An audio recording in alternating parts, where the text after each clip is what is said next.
So we'll call the meeting to order.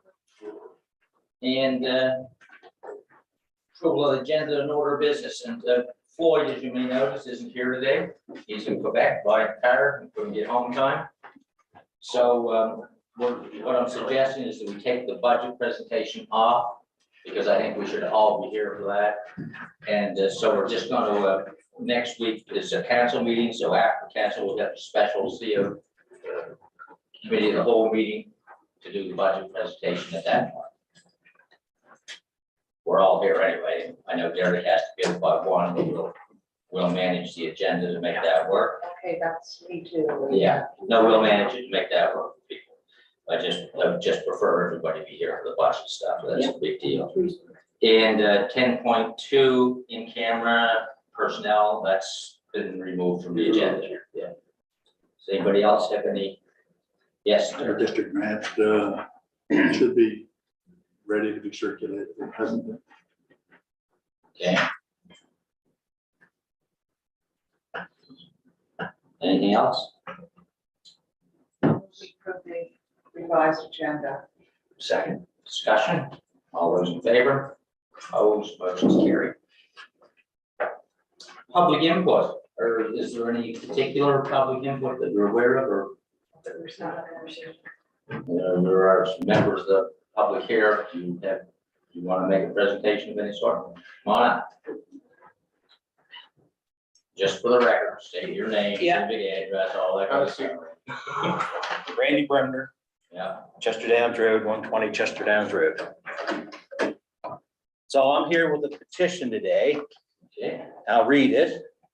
We, the residents of Chester Downs Road, are unhappy with the condition of our road. We like to see it repaired and paved. We have not had any upgrades to our road in a very long time. We ask for council's help in this matter. Now, I went to every house and I got at least one signature from everybody in the subdivision. You did well. Yes, and every one of them pretty near grabbed the pen out of my hand to sign it, because there's been nothing done to our road in a very long time. I've lived there for 36 years. Some of these guys behind me have been there a lot longer than that.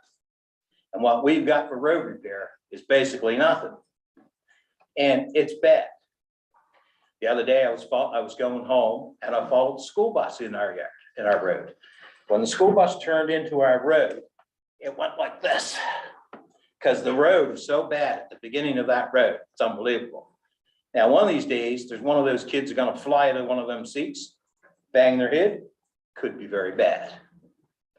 Now, we're not here to fight and argue about things, but we have a petition to present to you. And the reason why we're here is to hopefully get some help with that road. You know, it's been going on for a long time. We've been after Andre about this. He's raised it a couple of times. Yes, he has, but he told me when he was looking for my vote the second time, that he would get that road paved. Now I've come to find out we're not even on the list to have the road done. So it seems like his word means nothing. So that's why we're here, to present our views onto it and all of the people of Chester Downs. Well, appreciate it. And So we'll see. I'm hoping that soon we can at least have an answer. Have you got a plan? Can we see something in the future? The road is bad. I'm sure you've already spoken to the province directly. Glenn has. Well, I'm just saying, You know, sometimes they can do things without. well, Glenn has, and it's been brought to our attention that it is up to you guys, right? Well, So, not quite the way it is anyway. well, this is where we have to Sometimes we start. can help expedite it, but they can often do. You have a lot Just more say because- than what we do, Okay, we'll see what we can do. right? So I'll leave that here, Yeah, and, well, somebody pick up there. Yeah. Can I make a comment? yeah, The beautiful thing about being online is that thank you. you, all of the fine folks in our municipality have the opportunity to go back and review the videos. So if you were looking at the council meetings a year ago, when we were making the decision what to put on the list, you would have saw what went on and how tenacious the activity was around Chester Downs Road and how I think you will find that I did everything I could to try to get that on that list. I don't know what else I could have done. You did, I agree. And so, And that's But good. I'm so- glad to hear that, you know, so, and you should review that video. I think Yeah. you would be very interested in it. but don't give up. No, I don't think I'm going to. Now, we have the last year, we decided to use a metric by which we tried to take the politics out of it. And let staff score the condition of our various roads. We have like about 60 of them. Way too many to actually have done, so you have to prioritize them to the province, because the province underfunds Jake Class Road. That's the problem.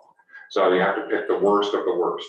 And so our staff went out and did this and came up with a list. And I think that this council, we haven't really had a lively discussion about it yet, but I think when it comes up again, I think we'll probably all agree that We need another system. there's a flaw in that system, and that is that sometimes the roads that get picked are the ones that nobody cares about. And that's why And that's why. people like us see that kind of thing Yes, and get worked up. that's right. So we end up picking roads that nobody cares about, and the ones that people do care about get pushed down because they're 0.25% lower than the other ones. And that's a big problem for me, because I don't get complaints about any roads in our municipality except for Chester Downs Road. It's only one, and I get it once every 2 weeks at least. So it's fresh. I can tell you that. Okay, Okay, fine, but thank you. now you know why we came. Well, it won't do you any harm. that. We will come again. Thank you, Randy. Yeah, Thank you. Is there anyone else in the public wishes to speak before we move on? Okay, minutes of the previous meeting, February 16th, errors or omissions. All will be approved the minutes. Move the second discussion. All those in favor? Opposed, motion's carried. We have no public presentations that I'm aware of. Matters arising, 6.1, Community Development Recreation Bonnie Lee Farm Development Agreement. Oh, you get. The star of the show. That's one of the, anyway, it looks simple to me. Yes, my report's rather long, just because there's a lot of maps and nice plans that they provide me with, but I'll dive right into it. So back in October, staff received an application on behalf of Bonnie Lee Farm for council to consider entering into a development agreement for the development of an addition to the existing structures located on the lot. Right now, they have all the structures on the lot are institutionally used. I've got a list there of all the sort of structures they have. Care residence for on-site living. We've got gymnasium, industrial workshop area for the residents, and some office spaces. And the new proposed structure will be same use and style as the current houses there that are used for care residences. So the property is in the mixed use I zone. used to live in one of those houses. The properties in the mixed use zone, and some of the surrounding uses are institutional, some single unit dwellings and some vacant land. The property is serviced by multiple entrances that are all approved by TIR, but this one will be using the 725 entrance. So like I said, there's existing structures on the lot. The lot's 68 acres in size, and there's 11 structures on the lot right now. Those 11 structures cover approximately 4,000 square meters in total floor area. In the land use bylaw, developments of institutional uses in the mixed use zone are allowed up to 2,000 square meters. When we brought the new plan in, these regulations came in, so all the existing structures were there prior to this.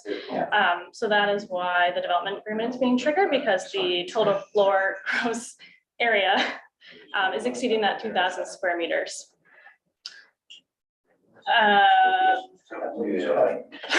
That's enough of that for you guys? Yeah. Have fun. Yeah. Okay, so where were we? So the property borders the general basic zone to the north. We'll see you again.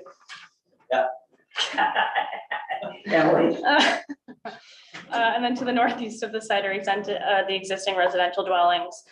And all of those dwellings, you can see the back of the property and the sides all have very mature vegetation that I got to see on my site visit.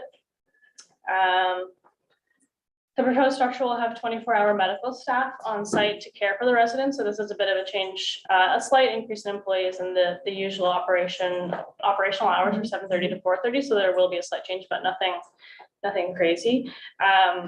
In my photo there, you'll see the tennis court that's on site right now, as well as the little accessory shed. And there's also an old barn right beside it. Those are anticipated to be removed for the new building to go there. As well as the new building, Bonnie Lee have identified 2 sort of future development buildings for on-site. So when we were chatting with them, they basically intended to plan for anticipated growth and potential other structures on the site. So we have included these in the development agreement, just because of the total gross floor area being over the 2,000 square meters. Any other additional structure on the site would trigger an amendment to the development agreement, which would go along through the whole process like we're going through now. So just to kind of aid that and plan for the potential, we've included those 2, well, up to 650 square meters, which would be essentially 2 of the same size that they're proposing now for future development. So any details required for those ones, we'd require at the development permit stage. So things like setbacks from the property lines and other structures, building details, parking requirements, that would all be required on top of the development permit requirements at that stage when they would come forward to do any future development. The applicant plans to break ground and construction early spring 2023. So I think that we're on track for them for that. I've included many site plans. I just wanted to include them because they provided a lot of great plans and they provided them quickly. And I thought you should see them just because sometimes they're not quite as nice as this. So the Schedule A includes the site plans with the proposed new structure related to the existing structures, things like parking areas, property boundaries. Schedule B has the existing structures and then the table recording all of the floor areas for the structures, which is what we calculated to realize they needed a development agreement. Schedule C has the stormwater management plan, things like landscape and hardscape elements, grading, and then the calculations for pre and post storm events. Schedule D is the elevation drawings, just showing all sides of the building and the section drawings. And then Schedule E has the technical aspects and details of both levels of the building. So the main floor is going to have 4 residential bedrooms, each with their own bathroom. And then as well as a kitchen, communal dining, living room, spa room, laundry room, an entrance to downstairs, and then the basement level, which will be accessible for public for visiting, has multipurpose room, storage, mechanical room, washrooms, family room, medical, and then office and nursing room for the staff. Road and access, as I said before, the property has three entrances, but they'll be using the 725 Highway 14 entrance. The applicant has provided staff parking calculations, sorry. So the property is calculated to have 84 total parking spots, 13 of those being barrier free. In the land use bylaw, we use a parking calculation and doing that, it looks like the property is needing to have 88 spaces by that calculation, but again, in a development agreement, it's things like that are negotiable, so. Exactly. So the new building is proposed to have 15 parking spots, while with the calculation, you only need 7. So staff have deemed this satisfactory for the policy. I did a nice long policy analysis. Everything is deemed satisfactory. If you want me to touch on any of it, I can, but I have a feeling you've all had time with this, so we can just mosey on through, but Public Works staff have reviewed any plans necessary and that everything is deemed satisfactory. So we had a public information meeting in January. There were 10 members of the public, a couple staff members. Again, everyone was in favor. More questions for Bonnie Lee on, like, when are we going to see a structure go up and what is it going to look like? There were a couple questions about process, but otherwise it was all for them. Exactly. We went to the Municipal Planning Advisory Committee in mid-February with this report. There were 8 committee members and they again all voted in favor of staff's recommendation. And with that, Staff is recommending option one, so that municipal council enter into a development agreement with Bonnie Lee Farm to facilitate the development of a 313 square meter structure and the two identified future development sites. And further, that we schedule a date for the public hearing. Second. Discussion? Yeah, and there was just one comment at the municipal PSC Yes. regarding a fire pond. Yes, so And the, I think they have that, just. exactly, so the fire chief did do a site visit, and they identified a man-made fire pond. The path is a little overgrown, so they've talked with staff, and they're gonna mitigate that and make it totally accessible, yeah. Thank you, yeah. Any further discussion on the motion? All those in favor? Opposed, motion's carried. Do we need to set a date for public hearing? Yeah, the soonest date we could do was March 23rd, after the ads go out and everything. Well, we want to do that? Does that work? Yeah. Should we have a motion for that? Also move. Yep. We set the date for March 23rd. At what time? So We can do it in the morning You before usually do council that, I think, meeting, we can do it in the First evening. thing before council. I don't think it'll be very Well, controversial. Seconder, In the morning? Second. Okay, discussion, all those in favor? Opposed, motion's carried. Thank you, Emily. you're welcome. Thank you. Dave? Thank you. Thanks. Did we actually set time or just in the after the meeting? Just before the meeting. Before the council, 8:30. 8:45. What do we usually do? we usually do it for. Yeah, We usually yeah, do and then 8:45. when the public hearing's over, we start down. Yeah, I just want to put it in my calendar. yeah. Before. I can't imagine that we'll have anybody here to speak of it. Maybe in favor. Well, maybe in favor, but that usually makes it easy. Okay, 7.1, Bayswater Beach video. Want to show the video? I watched it, but I wasn't sure. That was it, Joe, I didn't quite understand it. Neither did Yeah, I. well, I'll give this context. That's what we need.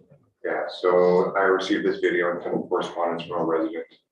He's a very local resident that's been monitoring the beach conditions for many years. Yeah. And you can see this black stuff on the beach.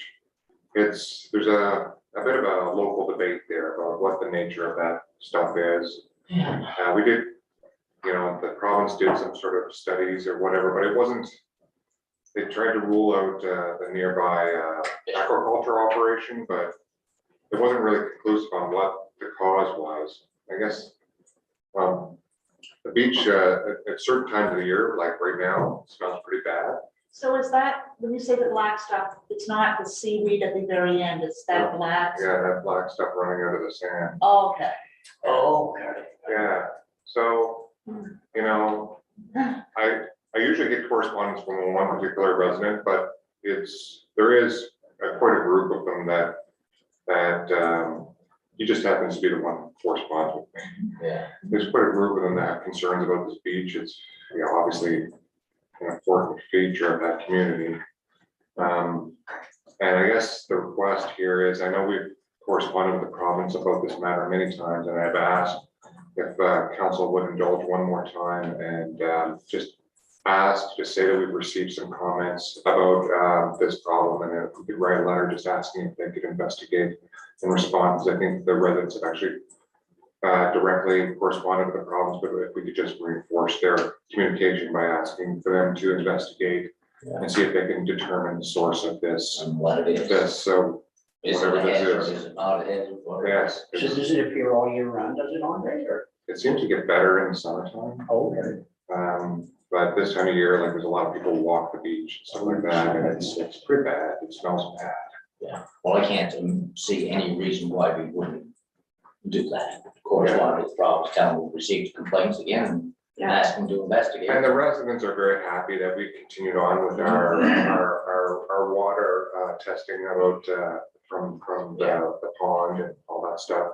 We're quite pleased with our activities so far. They, I think they appreciate that this is not our jurisdiction, but we're doing what we can. Just try to help them as best we can. I believe in the past, we've corresponded with Department of Agriculture and Aquaculture. This time, would you like the same, or would you like us to go to Department of Environment? Well, I'd copy to both of them as well as to Danielle. Yeah. Yeah. Somebody make that a motion? I'll move that we correspond with the province on this matter. Second. Discussion, all those in favor? Opposed, motion's carried. Okay. Say, District grant. oh, yes, we have district grant, yeah. Do we have that one more? We have some coming next week, there's. It's gonna come next week now, is it? Yes. Yeah, that's because they couldn't be approved today anyway. Yeah. I didn't get that memo, so that's fine. Yeah, I have one Yeah, for there's next some, week, there's too. some coming for next week's agenda, yeah. Perfect. All right. So we'll get a copy of that in advance, Sharon. I hope so. Yeah, it'll be in the package, yeah. That way I know what I have. Yeah, let's check, and then there may be some others that may want to share in one we're doing, which is sort of the district-wide one, so. District wide, If you- can't wait to see this. Well, just a soccer one, minor soccer. Yeah. So other, just not our areas. No, there's, kids play that live in my district. It's just like any of our recreation facilities, right? All over the municipality. Anyway, it'll It's come true, next, but- it'll come next week, So it's important if there are, if you were aware of organizations coming forward, it's important to make sure that they touch base with the staff as well, because if we have copies of the application and we get insight from the council members that want to support it, we're able to include it in the package with that.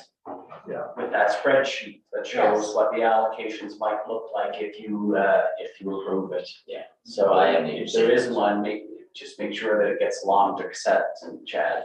Yeah, cassette's been working with me on this Okay. one, so. Okay. I don't touch those anymore, but cassette. Yeah. The trouble with the district grant, thing is, because it has obviously a very large component of it is discretionary by the councillor. We have a feeling for where we want to allocate this. It's not a big pot of money, but some money.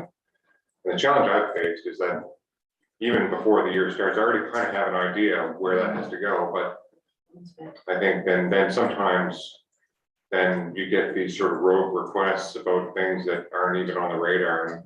And like for me and what I deal with, I like to drive it from my side because I already know where I want to put it. I don't want, just because if somebody misses a deadline or something like that, then they say, oh, well, you can apply for this because it doesn't really fit. Yeah. What my, Goal. usually you want, there's a strategic reason why you wanna do certain things and it, Yeah. and I don't really see that, at least from my district grant, I don't really see it as a place where, it should be. I wouldn't encourage the public just to apply for them because it's just not. I already have a plan. I got 4 community centers. I already kind of know they use that district grant money to sort of leverage it against other projects they want to do. And for me, I already kind of know that setting out. And so that's been for me, a little bit of a challenge with the district grant system. I don't know if other councilors have felt that as well, but sometimes you get these requests, then it's like you feel on the spot, like you gotta help these folks because they missed a deadline or something like that, but it's not really, it wouldn't have been your priority. I don't think that's the case, is it? No, it's not specific to this case. I just was making a commentary on district grants and how it's. I use mine to try to encourage people in the community to do things I think need to be done. Yes. That's all. So again, from your perspective, similar to Andre then, right? You Yeah. have conversations in your community. Yeah, you drive it down. Map it out. Yeah, so I will actually meet with people specifically and say, I think that you should apply for this grant in the amount of this much.